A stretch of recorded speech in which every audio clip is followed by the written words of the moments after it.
Today, we're going to go through the process of building this easily tiltable solar array with very simple and basic tools. This array will hold 20 panels and should be able to be moved rather simply even once the panels are loaded on. This video will be the first part of a series for building this array, just going through the process of building the wood frame for this one.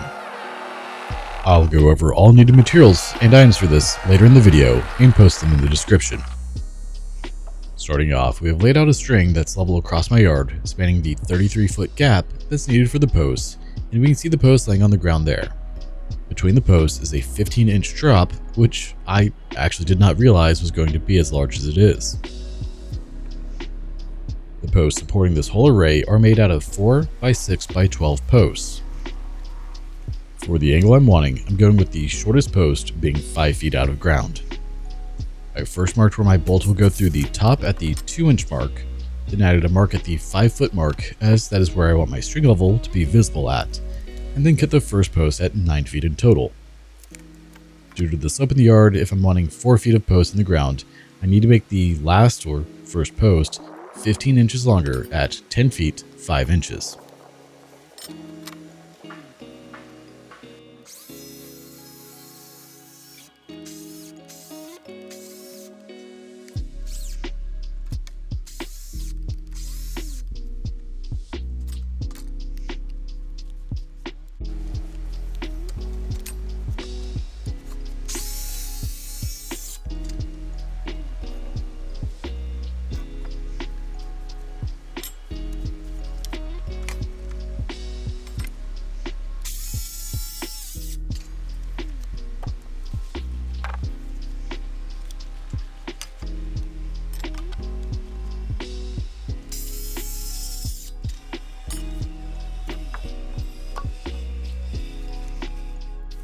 You guys like digging, right? Well, here's a heavily sped up 12-minute clip of me digging a single 4-foot hole when it was 100 degrees outside. I thought I was going to pass out by the end of this. It's surprisingly difficult to dig 4 feet deep with the post hole diggers, but it's the most cost-effective way of doing it instead of finding an auger with a 4 or 5-foot bit.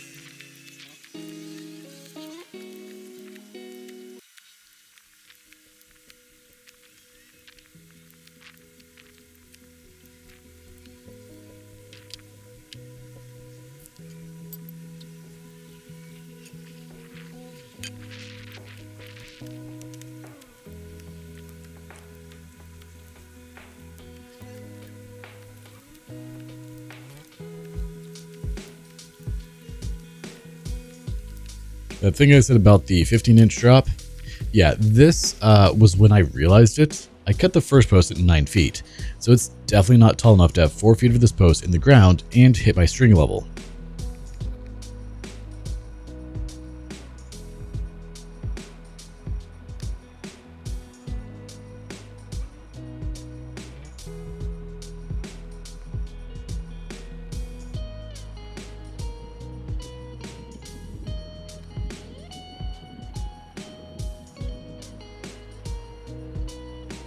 With a second post now cut at 10 feet 5 inches, I can get this one set and concreted in to make all of my measurements for the rest of the array.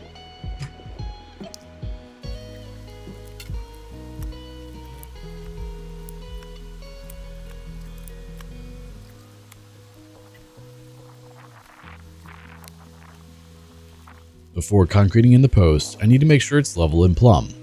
Now if, for some reason, you have way too much wiggle in the post and you can't hold it level, you can always attach a board to the side with a screw to anchor it to the ground and stop it from moving. The way that I do it is the way that I learned while fencing, which is to just get it pretty close, then pour in some concrete to create a base around the post, then re-level it and make sure it's good before filling the hole the rest of the way.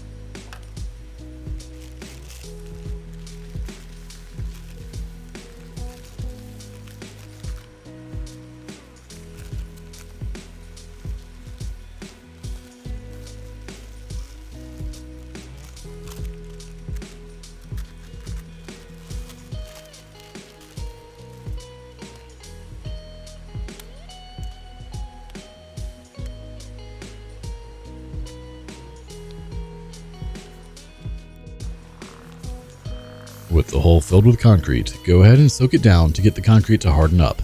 You'll want to soak the hole down once every 30 minutes or so, at least 3 times, to ensure that you soak all of the concrete that's down in the hole.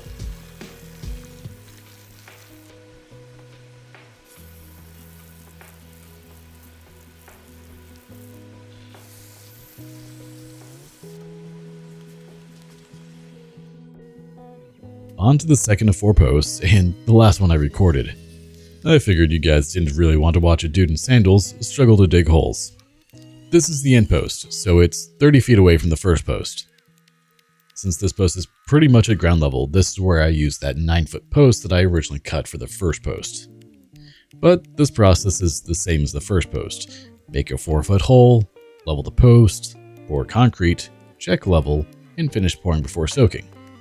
Now, fun fact, this is not actually my end post, nor was this post location used in the final array. I ended up realizing the next morning that I messed up my math and only accounted for 3 posts and not 4, so I had to rip this thing out of the ground after the concrete had already mostly set up.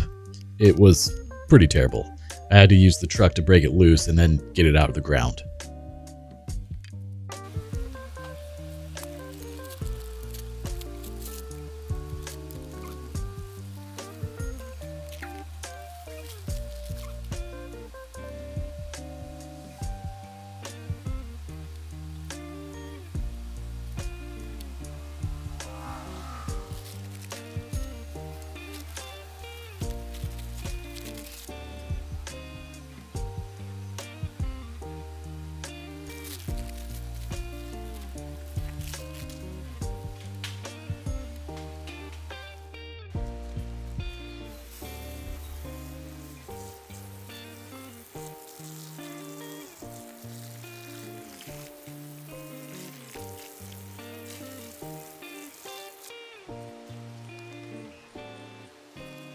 It's time to move on to preparing the arms for your array.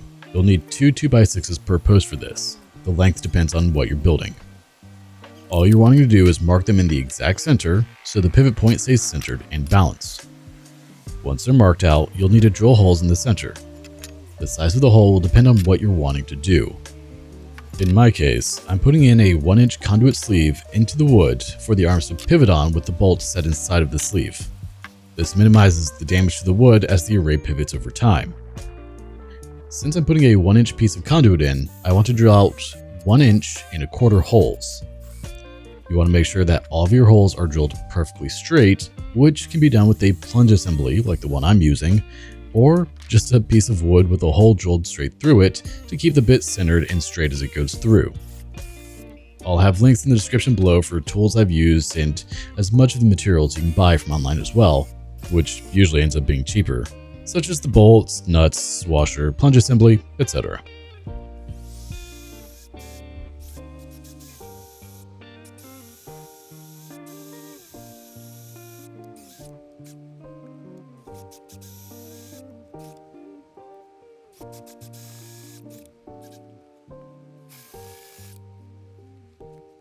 Before we can put the sleeves into everything, we first need to cut the conduit.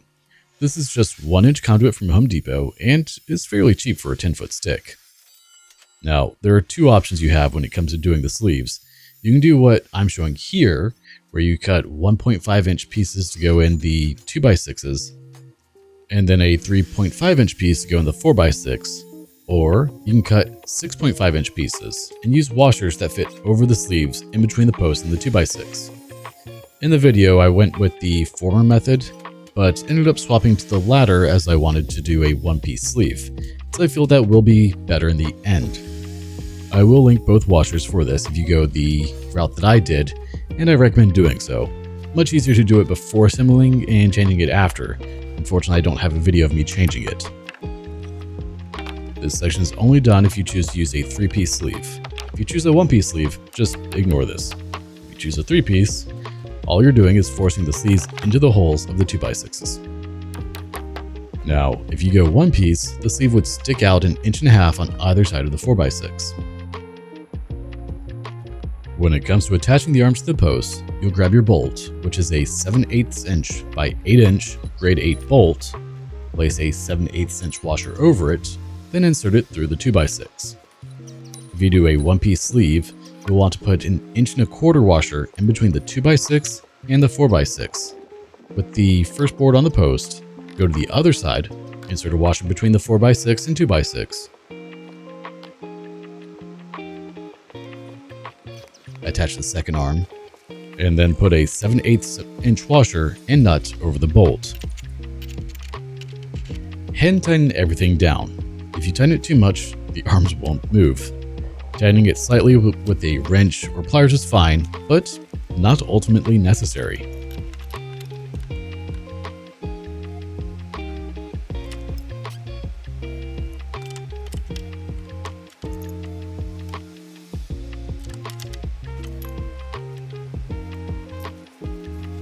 With the arms attached to the post, we need to finish up the arm. Take a piece of the 4x6x12 that was left over, cut it to 5.5 inches long, and you'll need 4 of these per arm, for a total of 16. Before using this piece of 4x6, put at least 2 screws into one of the arms, then hold the 4x6 block in place, or clamp it in place, and drive your 2 screws in, making sure the block is squared and centered on the 2x6. Place at least 2 screws into the other 2x6 arm, but don't drive them in quite yet. Make sure that the block is even across the end of the arm. This makes sure that both arms are even and square on the post.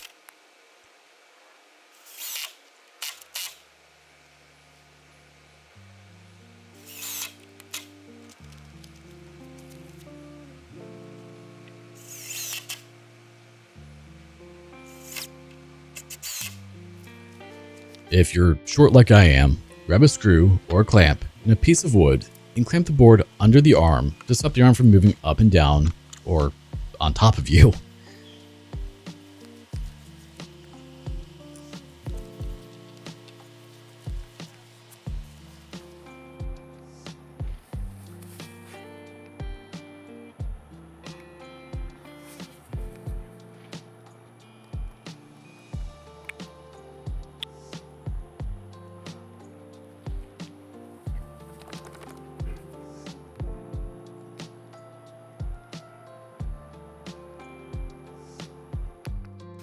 With the arm clamped and not moving, go ahead and repeat the process for the rear of the arm. I'm just reinserting all 8 screws to make my life a little easier. Here though, you can see me having to move the arm left and right to get the inner arm to line up with the end of the 4x6 block. This is notably easier if you have an extra set of hands to hold it for you while you watch to make sure it's even. I just didn't have that.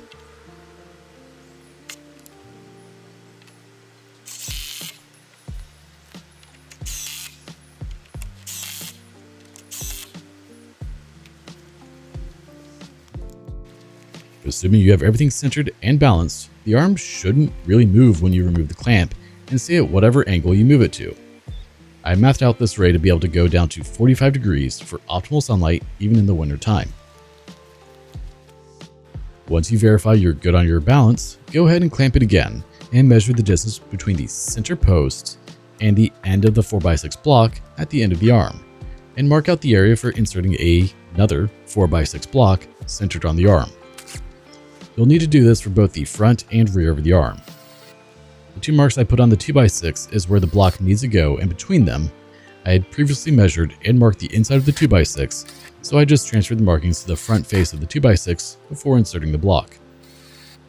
I highly recommend marking both sides of the 2x6 so you can make sure that the arms stay centered as you insert these blocks. These blocks will later be used to attach joist hangers and then running 2x6s between the arms on the inside.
With the first arm done, I'll let this time lapse run for the other 3.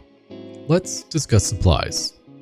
I used 4 4x6x12s, 14 2x6x12s, 6 2x6x10s, 4 7/8 inch by 8 inch bolts, 8 7/8 inch washers, 8 1 1/4 washers, 4 7/8 inch nuts, 16 4x6.5 blocks, 12 2x6 joist hangers, 8 80-pound bags of concrete, and about 7 pounds of 3.5 inch screws, and 1 pound of 2.5 inch screws.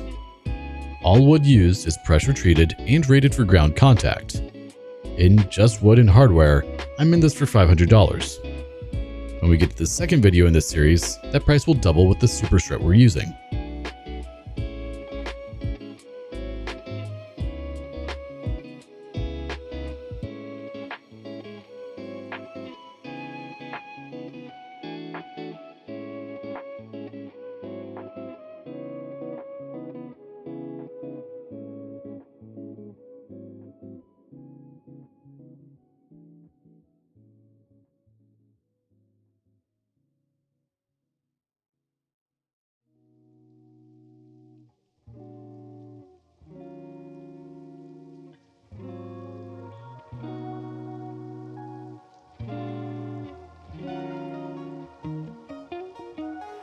With all 4 arms completed, we can test them all for balance and see how they should be.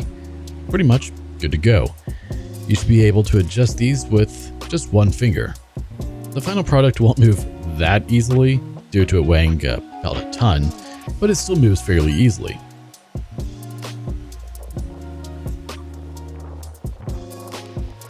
When it comes to attaching the front and rear part of the frame, you'll want to measure the distance from one end of one pylon to the center of the next pylon, and then add an additional 1.5 inches to account for the 2x6 that's on the outside of the pylon.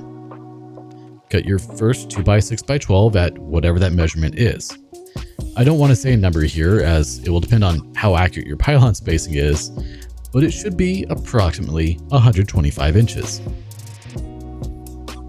You'll want to attach a board to the bottom of the outside pylon's arm to set the 2x6 on when we go to attach it, and also add a stop block under the arms to stop them from tilting on you as you attach it.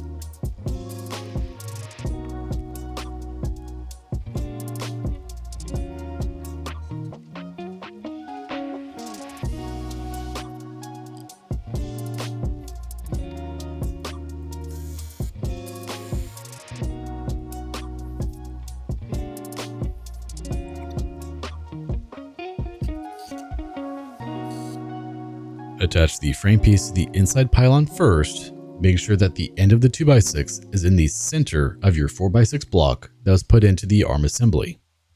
With 2 screws into the inner arm, move to the outside arm and push or pull the outside arm to get the end of the 2x6 to be even with the outside of the arm.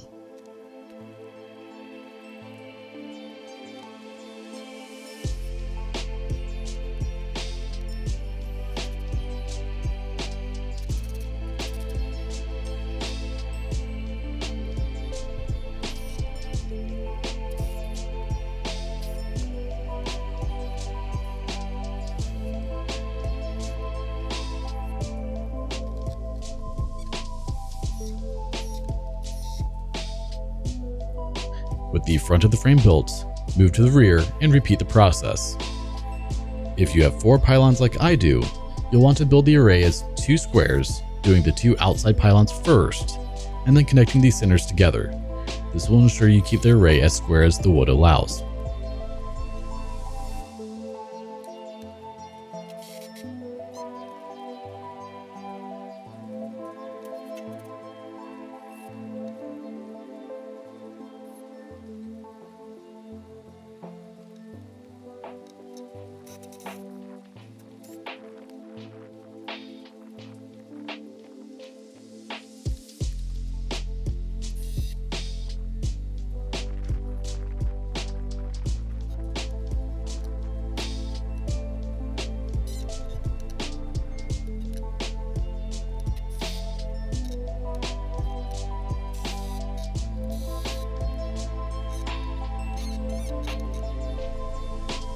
While the time-lapse plays out, remember, if you like the content I'm putting out, make sure to like, comment, share, subscribe, and don't forget to hit the notification bell to stay up to date with all new content as it comes out. Also, if you found the content useful or helpful, channel memberships, super thanks, donations, sharing the video to friends or communities all really help keep projects like these going. This video series alone, which includes the wood, concrete, bolts, superstrut, solar hardware, and of course the solar panels, is coming in at about $3,500. And this channel has no sponsors or anything like that, it's just my money. I wanted to make this video over a year ago, but I had to wait until I had the funds to do so. So anything and everything helps keep these projects going. With all that said, let's finish this wooden frame. With the outside completed, it's time to add the 2x6 joist hangers to the inside, centered on the blocks that we added to the center of the arms. Go ahead and screw in a block underneath the 4x6 blocks to set the joist hangers and 2x6s on without having to strain yourself trying to hold them in place. Attach the 2x6 joist hangers to both sides before attaching the 2x6 to them. To make sure you get the best measurements for the 2x6 you're putting between the frame, measure the distance between the two pylons going from outside 2x6 to inside 2x6 on the other pylon. You'll see me do this a little bit in the time-lapse coming up. You measure between the pylons because this is, in theory, the correct distance between the arms that won't be influenced by things being out of square or warped wood. In my case, the rear of my array measured about half an inch wider than the front, so cutting the supports the same length based off of the center of the frame, it squared it up and removed that difference. When it comes to attaching the 2x6 into the joists, just make sure the joist hanger has fully closed around the 2x6, otherwise it can cause it to not be square.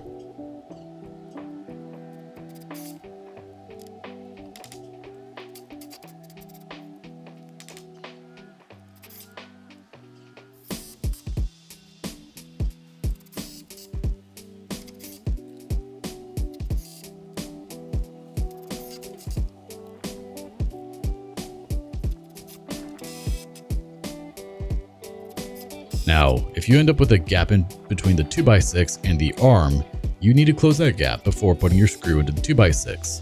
Sometimes the screw will close it up, but I don't like to rely on that. There are a few ways to do this, but as a solo person, the easiest way for me was to just grab a giant ratchet strap and pull it together via the ratchet. Just be careful when you remove it. I managed to smack myself right in the temple with the end of the ratchet strap, and it still hurts 3 days later. Just like we did with attaching the outside of the frame first, we want to attach the two outer sections first before attaching the center area supports.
For the last part of the frame that involves wood, we're going to attach braces going over the joints in our 2x6s. I'm just using the offcuts from the outside 2x6x12s here on the 4 joints we have. I attach them with 6 screws in the center that hit the 4x6 block and 2x6 arms, then 4 2.5-inch screws are used on either side to go into the 2x6 frame itself and not poke out through the other side.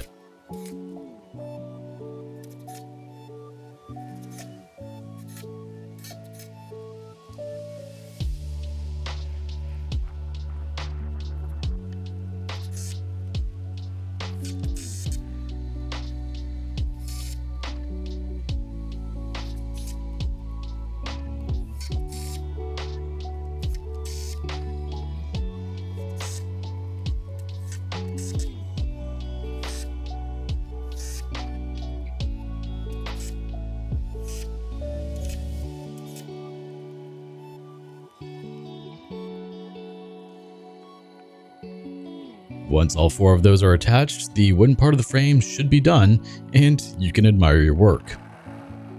This frame should easily tilt for you with minimal effort. This video is already insanely long, so we'll have a couple more videos going through the last bit of finishing this up over the next couple of weeks. That'll be a video going over the superstrut and attaching it, a video attaching the panels, and a final video talking about the math of it all. Once all the videos are complete, I'll also release a few condensed videos and a video that includes it all together for everyone. And that's all for today. I hope you guys enjoyed this video, and until next time, thanks so much for watching. Take care.